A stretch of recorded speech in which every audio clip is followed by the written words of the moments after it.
Asdine, merci Mimoun pour ton intervention.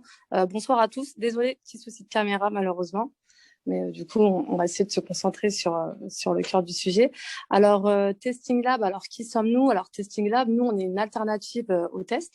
On est un nouveau laboratoire de test au sein duquel on met en relation à la fois des porteurs de projets soucieux de la qualité du développement de leur application, de leur logiciel, avec bien sûr notre communauté de testeurs qui est là bien sûr pour répondre à ces problématiques de bugs. Alors l'intérêt de faire appel à un service comme Testing Lab, c'est que premièrement, ça vous permet de rester concentré sur le cœur de votre activité, bien sûr en nous confiant la partie test de vos projets,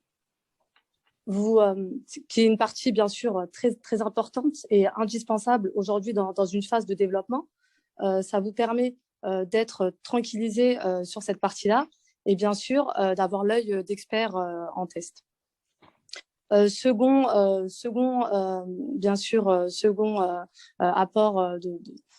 apport de testeurs, c'est bien sûr, comme l'a expliqué Mimoun, c'est aussi bien sûr faire des économies. Plus tôt seront identifiés les bugs dans une phase de développement, mieux les coûts de développement seront maîtrisés. Et bien sûr, un autre point très important, c'est aussi la satisfaction des clients. Alors, vos clients, c'est soit la personne qui vous a confié un projet développé, par exemple, un logiciel, et voilà, pour lequel vous devez remettre un produit fini de qualité. Et également, c'est aussi les utilisateurs finaux, par exemple, donc d'une application qui souhaitent bien sûr naviguer sur une interface tout à fait utilisable et bien sûr désirable. Alors bien sûr, nous on a déjà commencé à travailler sur des projets, à la fois des projets qui peuvent être des plateformes de recrutement. Notamment, donc récemment, on a travaillé sur une plateforme de recrutement dans le Web3 pour un de nos clients. Ça peut être bien sûr des solutions SaaS. Dernièrement, on a également travaillé sur la gestion de qualité pour une solution de gestion pour des consultants, My Intranet. Et bien sûr, le plus répandu, c'est donc les sites e-commerce qui n'arrêtent pas d'exploser depuis ces dernières années, notamment avec la crise Covid qui a changé fortement les modes habituels de consommation. Alors juste pour prendre un des exemples, un des projets sur lesquels nous avons travaillé pour Beibou. Alors Beibou, ce sont des clients qui sont venus justement demander donc les services de Testing Lab pour la partie qualité. Alors c'est un client bien sûr qui souhaitait s'implanter mondialement sur le marché sur le marché du prêt-à-porter masculin. Et bien sûr, il tenait énormément à son image de marque. Alors, Beibou, ce qu'ils nous ont demandé, c'est de pouvoir tester l'environnement client, c'est-à-dire pouvoir tester sur différentes versions le site web qui était dédié pour le marché d'Ubayot. Alors, concernant donc les résultats, il y a eu 54 bugs qui ont pu être détectés grâce au travail de nos testeurs QA. Et bien sûr, 100% des environnements ont été testés et du coup, le site a pu être mis en ligne étant donné que tous les bugs ont bien été détectés. Merci Shainez.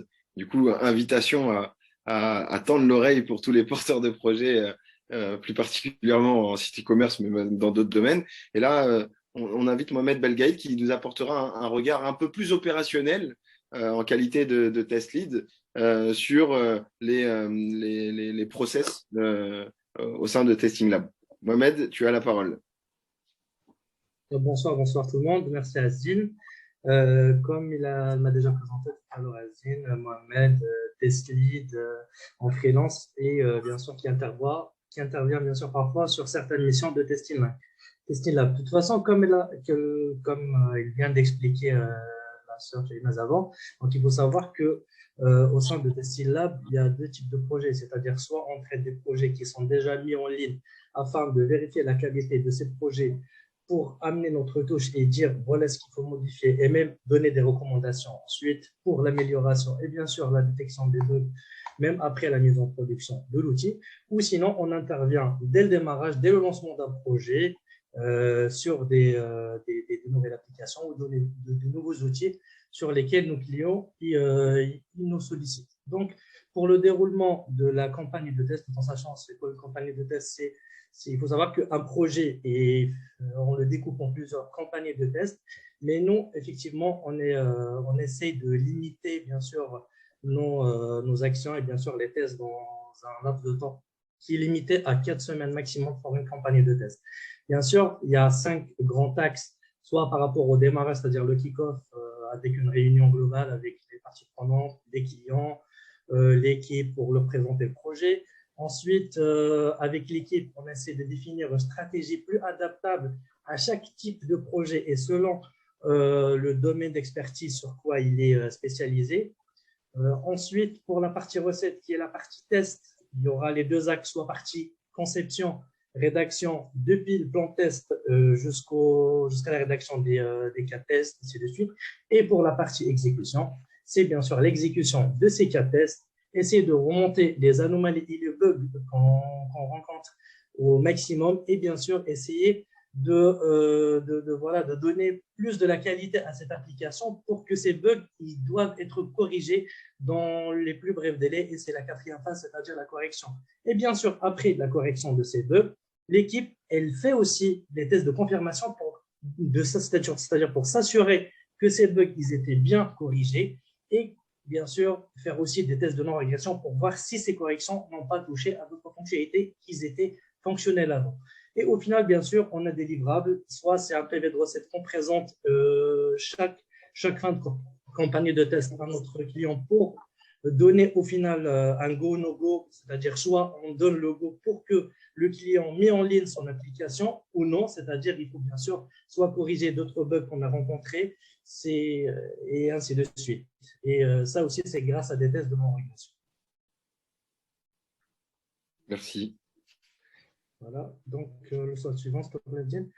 Et pour le planning mensuel d'une campagne, il est toujours découpé de cette manière, c'est-à-dire il y a 4 sprints pour 4 semaines, c'est des sprints de 1 semaine.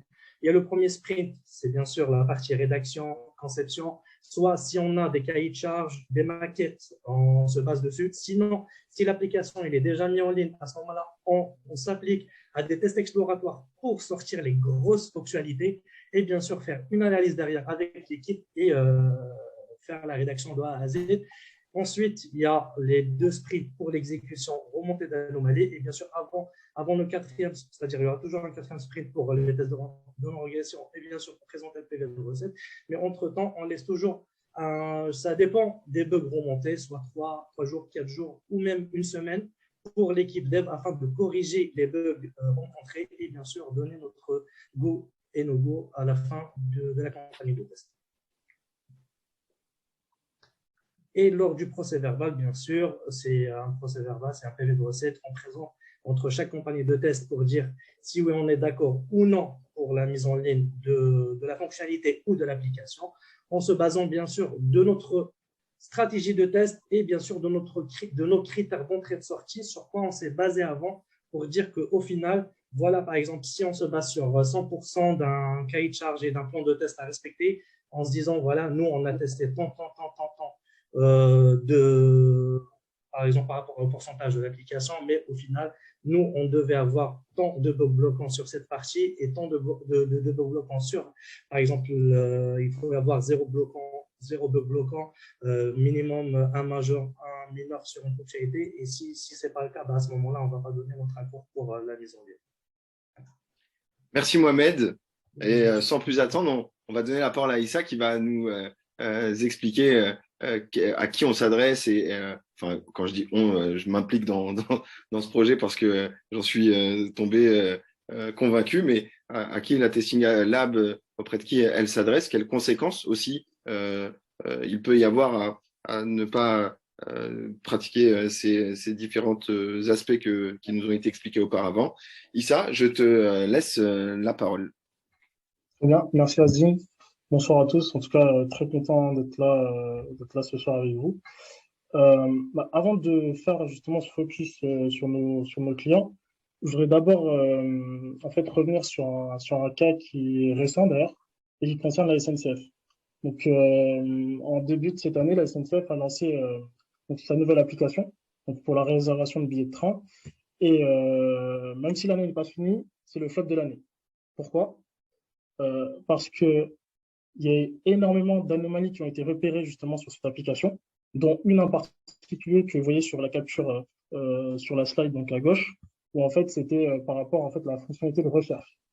Fonctionnalité de recherche qui est pourtant un élément de base de ce type d'application. Parce que la base justement de cette application, c'est tout ce qui est recherche de destination. Et les conséquences donc justement de ces différentes anomalies ont été donc la perte de clients, premièrement, et le coût, donc le coût qui a augmenté parce qu'ils ont dû en fait recruter de nouvelles ressources pour la partie service client. Parce que forcément, comme le produit ne fonctionne pas bien, ben, les clients ont besoin de beaucoup plus d'aide. Donc ça a engendré des coûts supplémentaires. Si justement un grand groupe comme la SNCF fait des erreurs aussi flagrantes, parce que justement elle ne s'est pas appuyée assez sur son équipe de test, donc de testeurs, comment une structure entre guillemets de taille moins importante peut peut faire du coup.